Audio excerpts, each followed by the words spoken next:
Allô tout le monde, c'est Caroline de Chic Placard. Je vais vous essayer de vous donner un petit truc pour faire une tuque à cordon ce matin. Première chose, ça va nous prendre un morceau qui aurait environ, s'il vous plaît, 12, dans le fond 24 pouces par 1 pouce et quart. C'est ce que j'aime finalement, mon préféré pour les dimensions du cordon.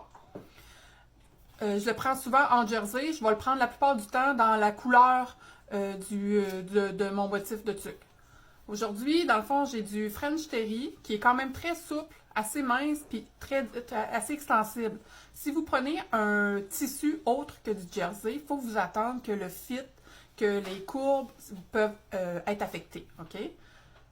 Ensuite, je teste ce matin le nouveau, en tout cas, je ne sais pas si c'est nouveau, c'est la première fois que j'en essaie, c'est du Sherpa Bio 100% coton de la Casa de la Couture.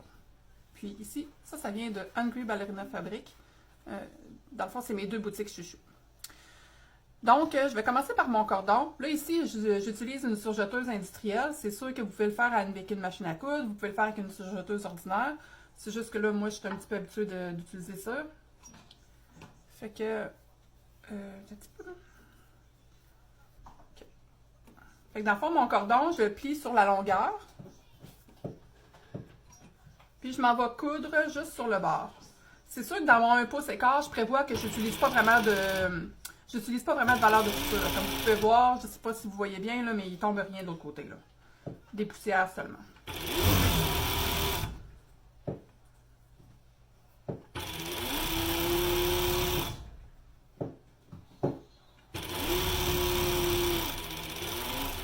Là, mon truc pour assurer de la solidité à mon cordon, c'est que je passe une deuxième fois.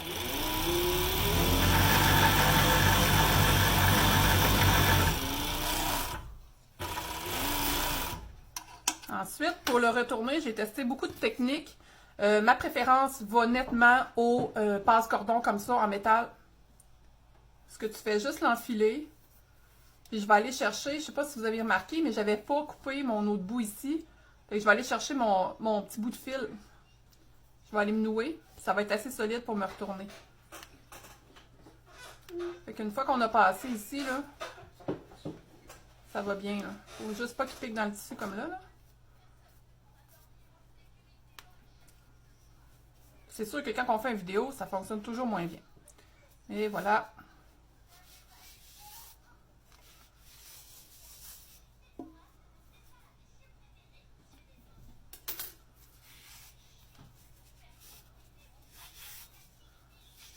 Comme ça, mon cordon est quand même assez mince. Je trouve ça plus facile à boucler. C'est beau, c'est solide. Normalement, c'est censé rester extensible. Hein. Si vous le faites à la machine à coudre, vous allez devoir utiliser un point extensible ou un point zigzag pour que ce soit solide. Parce que les enfants peuvent avoir tendance à tirer dessus. Fait que c'est ça que j'aime aussi de la surjeteuse, c'est que dans le fond, ça reste super extensible, super solide. Puis le fait d'avoir passé 2 fois, c'est encore plus solide. Voilà pour mon cordon. Ensuite, j'ai ma tuque qui est déjà taillée ici. Ça ressemble à ça. Un petit peu de la misère à vous montrer. Oups. Fait que dans le fond, vous avez le dessus, puis vous avez le dessous, la forme que vous pouvez voir. Puis si vous voulez reconnaître le patron, dans le fond, ça ressemble à ça. Comme ça ici. OK? Le dessus est en haut. Ça, c'est ce qu'on appelle les crans ici. Fait que je vais commencer par coudre mes 2 crans. Je plie ma tuque ensemble. Puis je vais aller coudre mon triangle. Fait que je couds carrément en ligne droite. Toujours avec une valeur de couture minimum. C'est sûr que si vous prenez une valeur de couture qui serait plus large, ça va affecter la taille de la tuque. Ça va affecter la façon que la tuque va tomber. Ici, moi, je descends en ligne droite avec ma surjeteuse. Comme ça. Fait que ça finit que ça va de plus en plus mince, si vous seriez à la machine à coudre, pour faire en sorte que ça se place bien ici, là. Mais encore là, avec un French Terry, c'est un petit peu plus... ça va avoir plus tendance à faire les petits pics que les gens essaient d'éviter. Mais à un moment donné, ça devient un peu une question de goût, une question de style, qu'est-ce que vous recherchez. Fait que je fais mes 2 crans sur mon tissu extérieur, puis je vais faire mes 2 crans sur mon tissu doublure. C'est certain que du Sherpa, c'est un petit peu plus complexe à coudre. Si vous commencez, je vous recommande le micro-polar. Une chose est certaine, c'est que votre doublure, ça doit toujours être un tissu extensible. Aussi extensible que possible. C'est vrai que c'est moins extensible que du jersey, mais si c'est pas assez extensible, ça va affecter la taille encore une fois. Fait que voilà, j'ai fait mes 2 crans. OK? Puis ensuite, ce que je vais faire, c'est que je vais aller chercher ma tuque comme ça pour aller chercher, si on veut, les crans ensemble, en haut. Je vais essayer de les croiser, les coutures aussi, parce que c'est un bon truc en couture, ça va faire en sorte que ça se place mieux toujours. Vous pouvez mettre une pince pour que ça aille bien, mais là, c'est pas obligatoire non plus, là. Ça dépend de votre niveau d'aisance.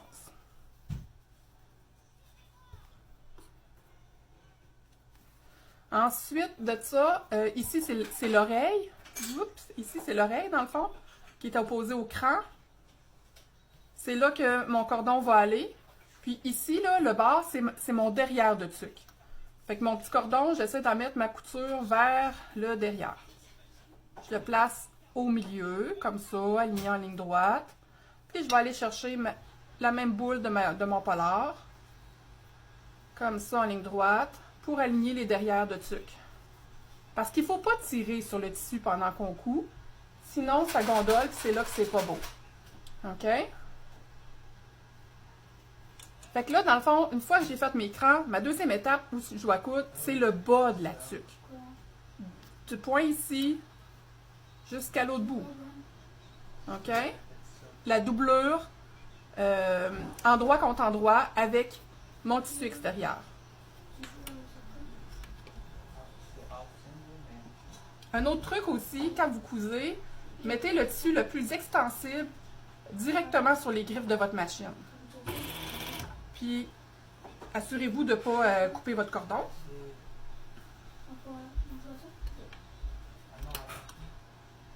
Des fois, la courbe peut être plus difficile à maîtriser, mais justement, le truc, c'est que je vais aller sortir complètement. Fait que là, j'ai passé une fois sur mon cordon, puis je repasse une deuxième fois, comme ça. Fait que dans le fond, j'ai pas besoin de tirer sur mon tissu. Puis en plus, et comme je passe 2 fois au niveau de mon cordon, il va être plus solide. Puis la courbe va être plus facile à réaliser. Fait que la forme de la tuque en bas va être plus jolie. Là, je m'en vais chercher mon autre cordon. Je vais aller placer sur mon autre bosse d'oreille.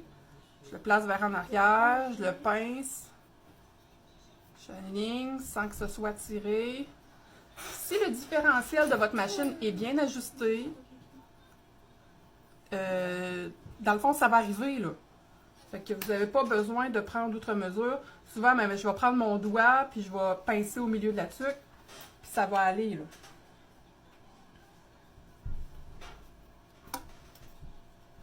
Là, comme je dis, c'est la première fois que je teste ce Sherpa-là. À date, ça se coud plutôt bien. C'est sûr qu'un French Terry, ça se coud bien aussi, parce que ça se tient bien. On place, mais on ne tire pas. Souvent, tu peux lever ton tissu un petit peu pour y aider à son angle. Mais tout ce qu'on fait, c'est le guider. Même chose, je passe tout droit. Je me relève, je recommence, je repasse dessus ma couture.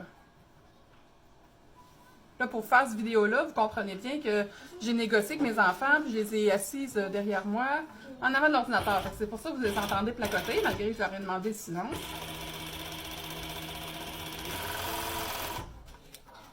OK, voilà. Fait que là, on a notre tuque, qu'on a cousu tout le bas de la tuque. OK? Ce qui va nous rester à faire, c'est faire l'extérieur. OK? Bon. C'est tout le temps plus dur de le faire pendant qu'on explique. Je vais cacher mes cordons au milieu comme ça. Puis je plie.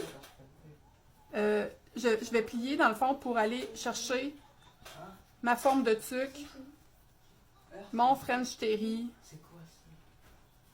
ensemble.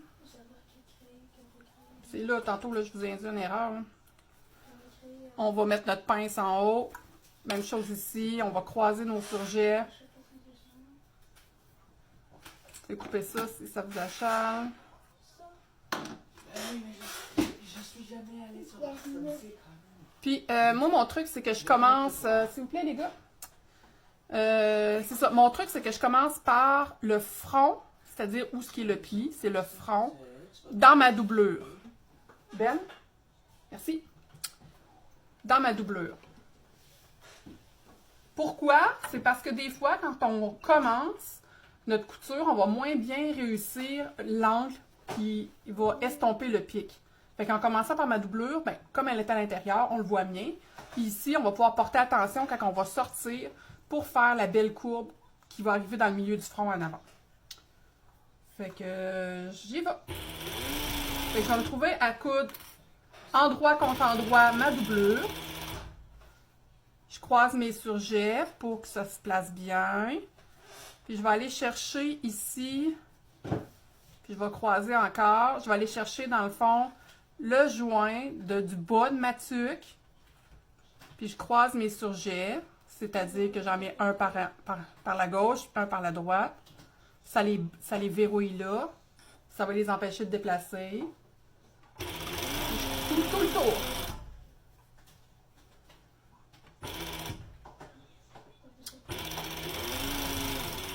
Si vous avez une petite étiquette de taille à mettre, ça aurait été là aussi que je l'aurais mis par l'intérieur, mais là, ça va être une tuque à mon garçon.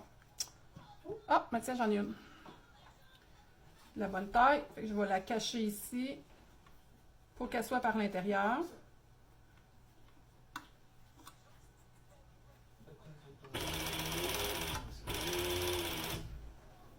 Je porte attention quand j'arrive à croiser.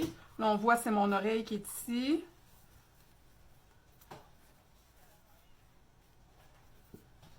Faites attention de ne pas sentir les cordons qui vont approcher aussi. Je vais les couper.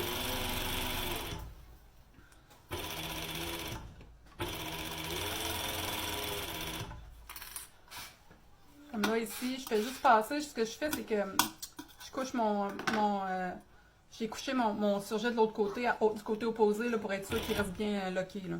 Bien verrouillé ensemble. Ça se place mieux.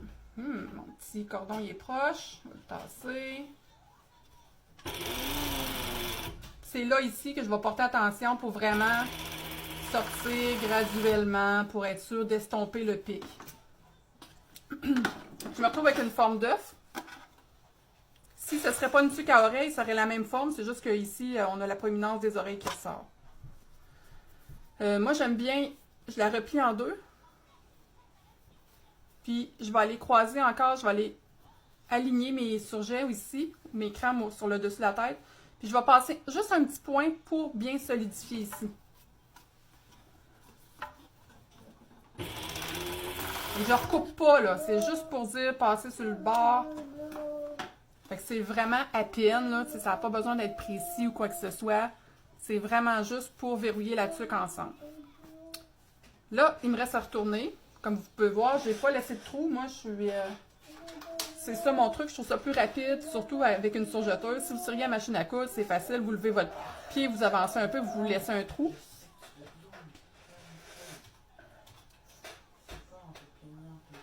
Fait que, dans le fond, moi, ce que je fais, c'est que je vais avec la machine, je coupe mes deux fils. Puis, je vais faire mon petit trou. Bonjour. Dans le fond, j'ai terminé ma tuque. Je suis rendue à la retourner. Je me crée un petit trou, une ouverture dans le derrière de la tête. OK? Parce qu'on ne veut pas avoir une couture, une bosse qui va apparaître en avant. Je le fais dans le derrière de la tête ici, dans ma doublure. Puis, je vais aller retourner ma tuque. Je commence par le dessus. Puis, je la passe toute par le trou. J'essaie de faire ma couture, mon trou aussi petit que possible, mais pour être capable de passer tout le moton de tissu, évidemment. Et voilà. Tchoup!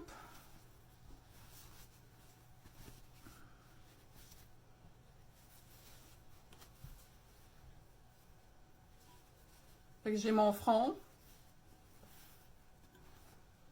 Non, ça c'est mon derrière. C'est ça c'est mon front. J'ai mon derrière avec ma couture ici. Fait que j'ai une tuque. Et voilà. C'était aussi simple que ça. Ce qu'il nous resterait à faire, c'est aller coudre un snap sur le dessus, si on en veut un, évidemment. Puis ensuite, à l'intérieur, il faut venir fermer notre trou. Vous pouvez le fermer à la main ou le fermer à la machine. Fait juste se retourner un petit peu pour suivre un peu le surjet. Quand on le pince, souvent il va rentrer ensemble. Je vais aller coudre ici tout simplement. C'est terminé. Merci.